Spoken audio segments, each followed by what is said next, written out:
Leaving the 4,800-metre-high Cumbre Pass as our taxi entered the fog, surprisingly all the passengers inside were calm. It was as if a bubble had enveloped us in its safety, a feeling that was also good because we were travelling on the Camino de la Mutra, or Death Road, also known as the Bloody Road. The road descends from the Andean highlands of La Paz to the lowlands of the Yungas and the Amazon. The 64-kilometre-long road is called Yungas Road, and it descends abruptly from an altitude of 3,500 metres. Some parts of the road are only 3 metres wide, with many difficult turns and blind corners, while there are small waterfalls gushing out of the rocks on the side of the road. At very few places on this road you will find protective groves, but more often you will find roadside shrines with white crosses, flower bouquets and graven images. Several people were killed in accidents on this road in the 1990s. It was built by Paraguayan prisoners of war during the disastrous Chico War, fought from 1932 to 1935. The Inter-American Development Bank has declared this road as the most dangerous road in the world.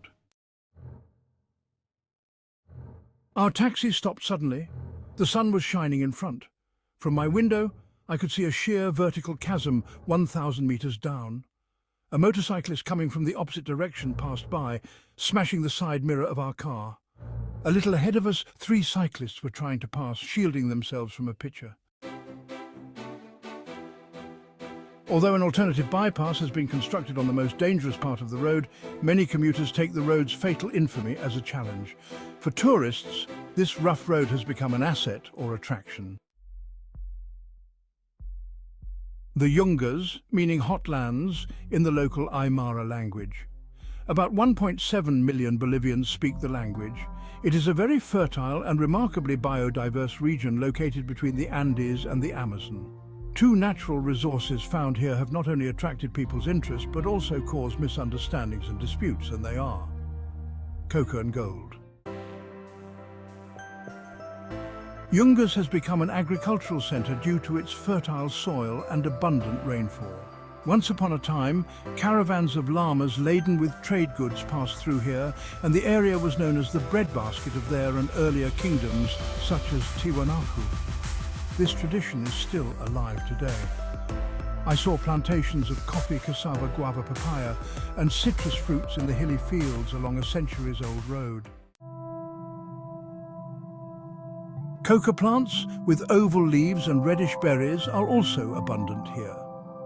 Coca has been a staple of South American cultures for thousands of years, and Bolivia is the continent's largest producer, where the crop is cultivated over hundreds of square miles, 2/3 of which is grown in the Yungas. Rich in vitamins and minerals, coca leaves help prevent altitude sickness, breathlessness, nausea, fatigue and encephalitis, relieve hunger, thirst and fatigue, aid in digestion and relieve pain. For 8,000 years they have been used for various religious rituals, medicine, as currency and for social relations. At first, the Spanish settlers considered coca as haram, but when its benefits became apparent to them, they made it a commercial crop, and gradually its fame spread beyond Burazam.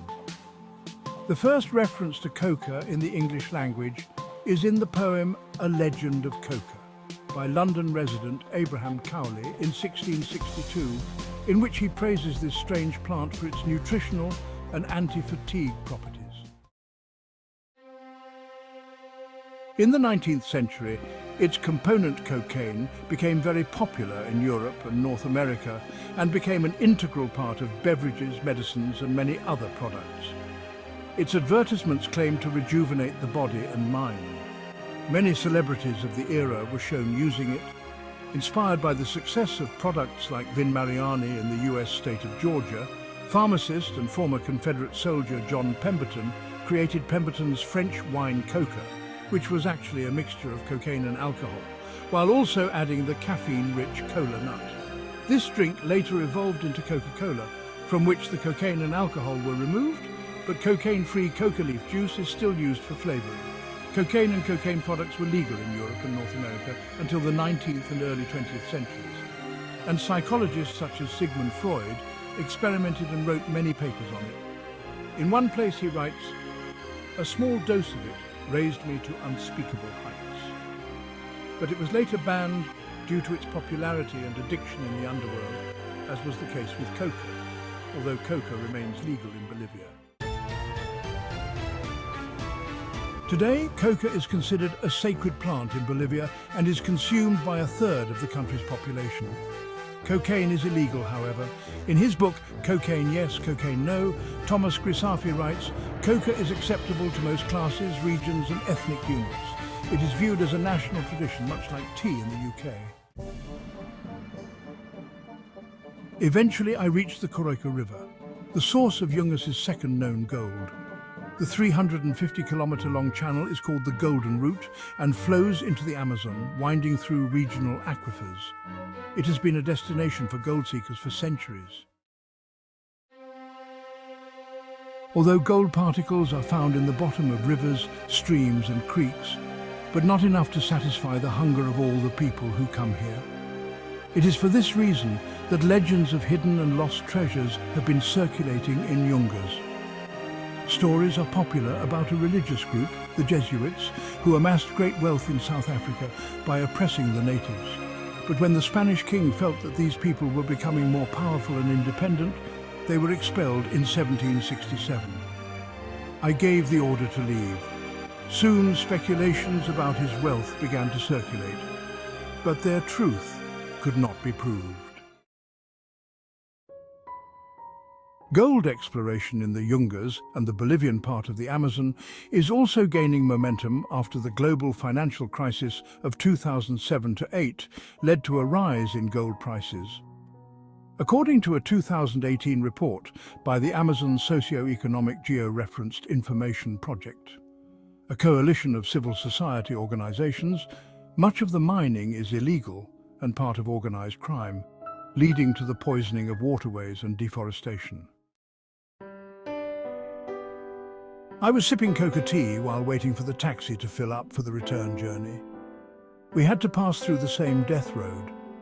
The only glimpses of gold I saw here were the golden rays of the setting sun over the valley reflecting off the foothills of the Andean hills.